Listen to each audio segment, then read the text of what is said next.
एक दिन निम्मो नाम का एक चोर गहनों की दुकान से चोरी करके जा रहा था। इतने में उसकी जेब से एक कीमती हीरा नीचे गिरा। जब तक वो झुककर उसे उठाता, एक मुर्गी ने उसे निगल लिया। अरे रुको, मेरा हीरा! हे मुर्गी, रुक!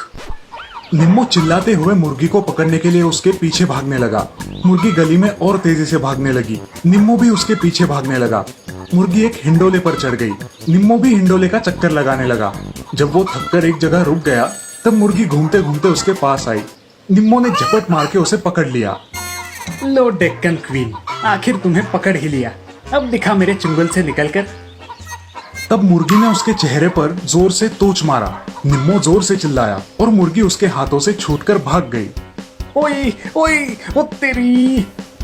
मुर्गी के तोच मारने के बावजूद भी निम्मो ने हार नहीं मानी। वो फिर से मुर्गी के पीछे भागा और मुर्गी उछलकर एक ऑटो पर जा बैठी। ऑटो स्टार्ट होकर वहां से निकल पड़ी। हैं? ये ऑटो कैसे शुरू हो गई? अब क्या करूं? ओह, साइकिल! निम्मो तुरंत वहां खड़ी एक साइकिल पर चढ़कर उसका पीछा करने लगा। उसने तेजी से साइकिल चला के उस ऑटो को पकड़ा। तभी उस ऑटो पर बैठे एक कुत्ते ने निम्मो के हाथ को जोर से काट लिया। अयो, अरे रे! चिल्लाते हुए निम्मो ने कैसे तैसे अपना हाथ छुड़ा लिया। वो ऑटो एक चिकन शॉप पर जा रुकी। निम्मो भी साइकिल पर जाकर वहां उतरा। उस चिकन शॉप का मालिक मुर्गी को देखकर कहने लगा, अरे कहाँ घूम कर आई हो मेरी डेक्कन क्वीन? तुम्हें सवेरे से ढूंढ रहा हूँ। ये कहकर उसने मुर्गी को पकड़ा और उसे अपने गोडाउन में डाल दिया। निम्मो ने छुपके से जाकर गोडाउन की खिड़की से झांक कर देखा। वहां बहुत सारी मुर्गियां थी। हे भगवान, अब इसमें से हीरा निगलने वाली मुर्गी कौन सी है? निम्मो परेशान हो जाता है। इतने में वो मालिक गोडाउन को बंद करके वहां से चला गया। अगले दिन निम्मो उसकी प्रतीक्षा कर रहा था कि कब वो चिकन का गोडाउन खोलेंगे। मालिक ने शाम को दुकान खोला। निम्मो तिलमिलाता हुआ वहां आया। ये क्या? आपने सुबह से दुकान क्यों नहीं खोला? अरे भाई, ये मेरे लिए पार्ट टाइम बिजनेस है। मैं ऑफिस से लौट के शाम को सिर्फ 1 घंटे के लिए दुकान खोलता हूँ। जितनी मुर्गी बिक जाए उतना बेचता हूँ। इतने में वहां एक आदमी मुर्गी खरीदने आया। भाई साहब, एक अच्छी वाली मुर्गी देना। हाँ, 5 मिनट रुकिए। मालिक ने एक मुर्गी को पकड़ा और तभी निम्मो के मन में विचार आया। ओह, अगर ये मेरी हीरे वाली मुर्गी होगी तो? ये सोचकर निम्मो उस मुर्गी को खरीद लेता है। ऐसे ही एक एक करके निम्मो सारी मुर्गियां खरीदता है और उन्हें कटवाता है, लेकिन उसे उसका हीरा नहीं मिलता। ओह, अब क्या करूं? देखिए, मुझे ये मुर्गियां पसंद नहीं आई है। मैं कल फिर आऊंगा और मुर्गियां खरीदूंगा। निम्मो का अजीब बर्ताव देख के दुकान मालिक अचरज में पड़ता है। क्या अजीब आदमी है, लगता है सठिया गया है। निम्मो हर रोज उस दुकान में आकर किसी और को मुर्गी खरीदने नहीं देता था और मुर्गियों को कटवा के उनमें हीरा ढूंढता था। आज जरा देर हो गई। किसी को मुर्गी नहीं बेची ना? किसी को नहीं बेचा, पर साहब बिरयानी बना रहे तो उनको मुर्गी मुफ्त में दे दिया। निम्मो ने तुरंत वहां बची हुई मुर्गियों को कटवाया, लेकिन उनमें हीरा नहीं मिला। यानी जो मुर्गी साहब लेके गए, उस मुर्गी ने हीरा निगला होगा। यहाँ साहब की पत्नी ने उस मुर्गी को काटकर बिरयानी बनाई। तभी निम्मो दाढ़ी मूछ लगाकर भेष बदलकर उनके घर आया। जी, आप कौन हैं? मैं सीआईडी अफसर सक्सेना हूँ। आपके घर एक केस के सिलसिले में आया हूँ। वो हीरे की चोरी का केस है ना? यकीनन ये उस निम्मो ने ही किया होगा। एक बार बस हाथ आ जाए, उसे जिंदगी भर जेल में ही सड़ता रहना होगा। निम्मो घबराकर बोला, ठीक है, मुझे बहुत भूख लगी है। बिरयानी हो तो खिलाइए ना। आप कैसे जानते हैं हमारे घर बिरयानी बनी है? ठीक है, आइए साथ में बैठ के खाते हैं बिरयानी। दोनों डाइनिंग टेबल पर बैठते हैं। साहब की पत्नी बिरयानी के बर्तन लेकर वहां आती है। निम्मो बेसब्री से उस बर्तन की ओर देखता है। साहब की पत्नी उसकी प्लेट में बिरयानी परोसती है। निम्मो उस प्लेट में हीरा ढूंढने लगता है। बिरयानी खाना छोड़कर क्या ढूंढ रहे हैं सर आप? कुछ नहीं, बस यही चेक कर रहा था कि चावल में कंकर तो नहीं है। निम्मो साहब की प्लेट छीन के उसमें भी हीरा ढूंढने लगा। बाद में बर्तन को भी छीन लिया और उसमें भी हीरा ढूंढने लगा। तभी साहब की पत्नी बोली, अजी मैं बताना भूल गई, जब चिकन को काटा तो उसमें से ये चमकता हुआ पत्थर मिला। हीरे को देखते ही निम्मो खुश हुआ। अरे, ये तो हीरा है। निम्मो को साहब और उसकी पत्नी शक की निगाह से देखने लगे और साहब ने तुरंत उसकी नकली दाढ़ी खींच ली। क्यों रे कमीने, तो तुम्हारे चुराए हुए हीरे को इस मुर्गी ने निकला था और इसे हासिल करने सीधे इधर चले आए, लेकिन उस मुर्गी ने पकड़वाया है तुम्हें। अब चलो जेल की हवा खाओ। और इस प्रकार साहब ने निम्मो को पकड़ लिया और जेल में डाल दिया। तो दोस्तों, इस कहानी से हमें यह सीख मिलती है कि झूठ कभी ना कभी दुनिया के सामने आ ही जाता है। इसीलिए हमेशा सच्चाई के रास्ते चलने में ही हमारी भलाई है। सूर्यकांता और अश्विन कुमार, इन नागपति पत्नी को नागमंडल से बेदखल किया गया था क्योंकि उन्होंने नागमंडल के नियमों को भंग किया था। अब नाग देवता ने उन्हें धरती पर कुछ समय के लिए भेजा था और उन्हें मनुष्य के रूप में अपने जीवन को व्यतीत करना था। उनके हाथों कोई भला या नेक काम हो जाने के बाद वो वापस नागमंडल जा सकते थे। बड़ा अजीब है मनुष्य के रूप में जीवन बिताना, बहुत अजीब लग रहा है। लेकिन कोई चारा भी नहीं है। जब तक कुछ नेक काम हमारे हाथों नहीं होता, हमें यही रहना है। लेकिन मनुष्य बस्ती में रहना हमारे लिए खतरनाक हो सकता है। हाँ, सही कहा तुमने, क्योंकि हर पूर्णिमा और अमावस को हमें शंकर भगवान की पूजा भी करनी है, और वो भी हमारे मूल रूप में आके। काफी समय सोचने के बाद अश्विन कुमार मध्य प्रदेश के एक गांव के पास एक जंगल में रहना निश्चित करता है। काफी घना जंगल है, यहाँ हम सुरक्षित रहेंगे। मैं यही एक मिट्टी का शिवलिंग बना देती हूँ। ऐसे ही दिन गुजरते गए। सूर्यकांता और अश्विन कुमार एक सामान्य जिंदगी जी रहे थे, मगर बिना भूले हर पूर्णिमा और अमावस्या को अपने मूल नाग के रूप में आके शिवलिंग की पूजा करते थे। एक दिन रात को उन्हें किसी छोटे बच्चे का रोना सुनाई दिया। सुनिए, क्या आपको किसी बच्चे का रोना सुनाई दे रहा है? चलिए देखते हैं। दोनों पति पत्नी झोपड़ी से बाहर आते हैं। थोड़ी दूर जंगल में चलने के बाद एक पेड़ के नीचे छोटे बच्चे को रोता देख चकित हो जाते हैं।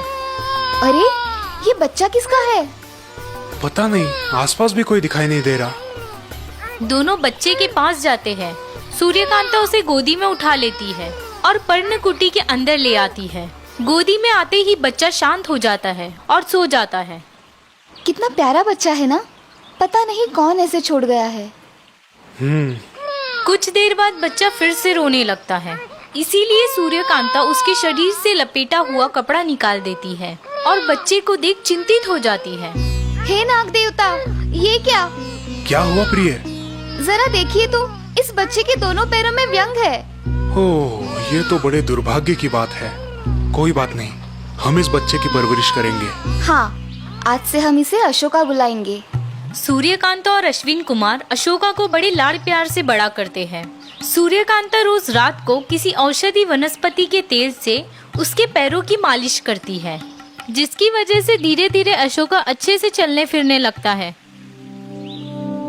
माँ देखिए, मैं एकदम ठीक हो गया हूँ। क्या अब मैं इस जंगल से बाहर जा सकता हूँ? अभी नहीं बेटा, पहले तुम थोड़े और बड़े हो जाओ। और इस प्रकार अशोका के माता पिता उसे जंगल के बाहर जाने से रोकते थे। अशोक अब 15 साल का हो गया था। एक दिन वो चुपचाप जंगल के बाहर गया और वहाँ की रहन सहन, लोग, उसी के हम उम्र बच्चे और खाना पीना इत्यादि देख के मोहित हो गया। ओह, ये तो एकदम अलग दुनिया है। कितनी प्यारी है, रंगीन है। बहुत चलने के बाद अशोका को अब भूख लगती है। वो एक घर के यहाँ जाता है और खाना मांगता है। क्या मुझे थोड़ा खाना मिल सकता है? बहुत भूख लगी है। घर की मालकिन बाहर आती है और उसे खाना देती है। कुछ देर बाद उस घर में रहने वाला लड़का कुमार पाठशाला से आता है और अशोका को देख खुश होता है। दोनों साथ मिलके खेलते हैं। कुमार, अब मैं चलता हूँ, बहुत देर हुई है। माँ पिताजी चिंता करेंगे। ठीक है, कल फिर आना। और तुम कहाँ रहते हो? जंगल में हमारा छोटा घर है। अशोका वहाँ से निकल जाता है और तभी कुमार के पिताजी जमुना दास, जो कि एक लालची व्यापारी है, वहाँ आते हैं। कौन था ये लड़का? गांव में नया है? शायद अशोका नाम है उसका, जंगल में रहता है। जंगल सुनते ही जमुना दास सोच में पड़ते हैं। जंगल? वहाँ तो हिंसक जानवर भरे पड़े हैं। ये लड़का वहाँ रहता है? कुछ तो गड़बड़ है। ऐसे ही कुछ दिन निकल जाते हैं। अशोका फिर एक बार माता पिता से छुपके गांव में आता है और कुमार के साथ खेल में दंग हो जाता है। अशोका, बहुत देर हो चुकी है, तुम्हें घर जाना चाहिए। ओह, बहुत देर हो गई, मुझे निकलना चाहिए। अशोका को घर जाने में देरी होती है और उस दिन जमुना दास अशोका का पीछा करते हुए जंगल पहुंचता है। ओह, ये लड़का यहाँ रहता है। बड़ी अजीब बात है। कुछ देर यही रुकता हूँ। थोड़ी देर बाद अशोका के माता पिता पूजा की थाली लेके बाहर आते हैं और अपने मूल रूप में आके शिवलिंग की पूजा शुरू करते हैं। ये सब देख जमुना दास हक्का बक्का रह जाता है। सूर्यकांत और अश्विन कुमार के सर पर चमकता नागमणि देख जमुना दास के मन में लालच निर्माण होता है। ओह, इसका मतलब इस लड़के के माता पिता इच्छाधारी नाग है। मतलब वो लड़का भी इच्छाधारी नाग होगा। अगर मुझे तीनों नागमणि मिल जाए तो मैं दुनिया का सबसे अमीर आदमी बन सकता हूँ। दूसरे दिन जमुना दास अपने 4 हट्टे कट्टे गुंडों के साथ अशोका के जंगल वाले घर जाता है। सूर्यकांत और अश्विन कुमार खाने का प्रबंध करने जंगल गए हैं और अशोका अकेले ही खेल रहा है। पकड़ो इस सांप के पिल्ले को। अशोका अचानक हुई इस बात से डर जाता है। चारों आदमी अशोका को घेर लेते हैं। आप ये क्या कर रहे हैं? कौन है आप? चुप, ज्यादा बकबक मत कर। मुझे तेरा नागमणि दे दे जल्दी। जमुना दास की बात सुन के अशोका उलझन में पड़ता है और रोने लगता है। कैसा नागमणि? ये आप क्या बोल रहे हैं? मुझे मत मारिए, कृपा करके मुझे छोड़ दीजिए। अशोका डर के मारे चिल्लाने लगता है और तभी सूर्यकांत और अश्विन कुमार जंगल से लौटते हैं। अशोका, ये सब क्या हो रहा है? हमारे बेटे को छोड़ दीजिए। क्या चाहिए आपको? क्यों हमारे बेटे को मार रहे हैं? अगर अपने बेटे की हिफाजत चाहते हो तो जल्दी से अपने नागमणि मुझे दे दो। जमुना दास की बात सुन के सूर्यकांत और अश्विन कुमार चौंक जाते हैं और एक दूसरे को देखते हैं। क्या हुआ? मुझे पता है तुम इच्छाधारी नाग हो और तुम्हारे पास नागमणि है। जल्दी करो वरना इस पिल्ले को मैं। नहीं नहीं, ऐसा मत कीजिए। आपको जो चाहिए हम दे देंगे। अशोका को कुछ मत कीजिए, उसके पास नागमणि नहीं है। क्या? झूठ मत बोलो। ये सच है, क्योंकि अशोका हमारा बेटा नहीं है। हमने सिर्फ उसे पाला है। अश्विन कुमार की बात सुन के अशोका को जबरदस्त झटका लगता है। पिताजी, ये आप क्या कह रहे हैं? ऐसा नहीं हो सकता। और आप दोनों मनुष्य नहीं हो? ये सच है बेटा, हम नागमंडल के रहवासी हैं। सूर्यकांता अशोका को इतने साल छुपाया सच बताती है। उसकी बात सुन के अशोका बहुत दुखी होता है। तुम्हारी नौटंकी बंद करो और मुझे तीनों नागमणि दे दो, वरना मैं किसी को जिंदा नहीं छोड़ूंगा। ठीक है, हम अभी अपने मूल रूप में आते हैं। लेकिन अगर आपने हमारा नागमणि निकाल दिया तो हम कभी वापस नागमंडल नहीं जा पाएंगे। मुझे इससे कुछ लेना देना नहीं है। मुझे नागमणि दे दो जल्दी, नहीं तो मैं इस पिल्ले को नहीं छोड़ूंगा। ठीक है, हम अभी अपने प्राण त्याग करते हैं, लेकिन वादा कीजिए कि आप हमारे पुत्र को कोई नुकसान नहीं पहुंचाएंगे। ठीक है। अश्विन कुमार और सूर्यकांता बड़े प्यार से अशोका को देखते हैं और अपने प्राण त्यागते हैं। दोनों को मृत अवस्था में देख अशोका रो पड़ता है। माँ, पिताजी, मुझे माफ कीजिए। मेरी गलती की वजह से आपको प्राण त्यागने पड़े। ना मैं गांव देखने जाता और ना ये सब होता। अश्विन और सूर्यकांता अपने मूल रूप में दिखने लगते हैं। उनके मस्तक पर चमचमाता नागमणि देख जमुना दास फूले नहीं समाता। अब मुझे धनवान और शक्तिशाली बनने से कोई नहीं रोक सकता। जमुना दास मृत अश्विन कुमार का नागमणि लेने के लिए आगे बढ़ता है। मन ही मन बहुत खुश होता है। जैसे ही वो अश्विन कुमार के नागमणि को हाथ लगाता है, उसे बिजली का जोरदार धक्का लगता है और उसके पूरे शरीर को लकवा मारता है। अब वो ठीक से बोल भी नहीं पा रहा। डर के मारे उसके गुंडे वहाँ से भाग जाते हैं।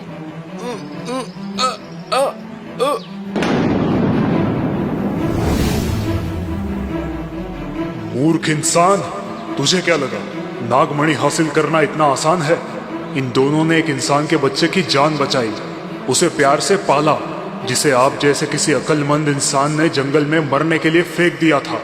नागराज आशीर्वाद से सूर्यकांत और अश्विन कुमार को फिर से जीवित करते हैं। दोनों फिर से इंसान के रूप में आते हैं। प्रणाम नागराज। अश्विन कुमार, सूर्यकांता, आप दोनों की सजा पूरी हुई है। अभी आप नागलोक चल सकते हो। सूर्यकांता और अश्विन कुमार सोच में पड़ते हैं। नहीं नागराज, हम अशोका को इस भयंकर इंसानी दुनिया में अकेला नहीं छोड़ सकते। आपकी इजाजत से हम यही धरती पर ही रहना चाहेंगे। सूर्यकांता की बात सुन के अशोका भावुक होता है। माँ, पिताजी, मुझे माफ कीजिए। मैं आपको गलत समझता रहा। आप मुझे बाहरी इंसानी दुनिया से दूर क्यों रखते थे, ये बात अब मेरे समझ में आई है। आप मेरे लिए इतना बड़ा त्याग मत कीजिए। आप नागमंडल जाइए। नहीं अशोका, हम तुम्हें छोड़ के वहाँ खुश नहीं रहेंगे। हमारा सुख तुम्हारे साथ ही है। नागराज सूर्यकांत और अश्विन कुमार की बातें सुन के प्रभावित होते हैं और उन्हें आशीर्वाद दे के चले जाते हैं। जमुनादास लंगड़ते लंगड़ते अपने घर चला जाता है और यहाँ अशोका अपने माता पिता के साथ खुशी खुशी जीवन व्यतीत करता है।